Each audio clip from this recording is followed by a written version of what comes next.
Less than P class equals data end equals 505, data start equals 82 greater than. So here's the big question a lot of people are asking right now.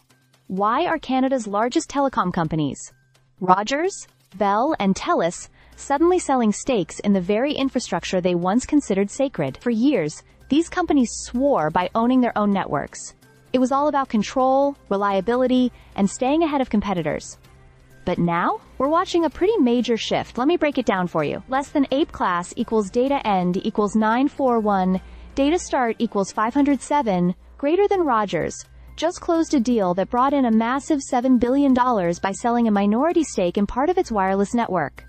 BCE and Bell are now doing the same. They're reviewing what they call non-core assets, trying to unlock value from their infrastructure. And Telus? They're putting a stake in their nationwide tower network up for grabs, with a price tag that could hit $1.5 billion. That's a lot of change in just a few months. Less than P class equals data end equals 1507. Data start equals 943 greater than. What's really going on here is a mix of financial pressure and changing market dynamics. These companies have racked up more than $100 billion in debt over the years, mostly from spectrum auctions, acquisitions, and expanding their networks. Now, with a slowing economy, lower immigration rates, and high interest rates, growth is becoming harder to come by. Investors are getting nervous, and maintaining a good credit rating is critical. So what do you do when you're strapped for cash but sitting on billions in physical assets? You start selling strategically. Less than P class equals data end equals 1916. Data start equals 1509 greater than, and while these sales might seem like a surrender, they're actually carefully calculated moves. By selling only minority stakes, companies like Rogers and Telus get a much-needed cash injection while still maintaining control of their networks. It's a way to boost liquidity without completely giving up the reins.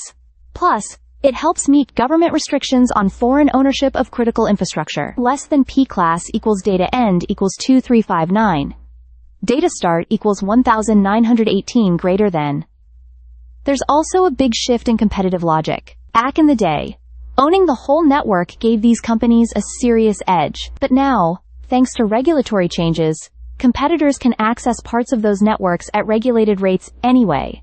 So that advantage isn't as big as it used to be. And with Freedom Mobile, backed by Quebecor, expanding fast and relying heavily on leasing tower space from competitors, it's clear the market is evolving. Less than P class equals data end equals 271, O data start equals 2,361 greater than globally. The trend has already been set. Look at Verizon's $3.3 billion tower sale last year in the US.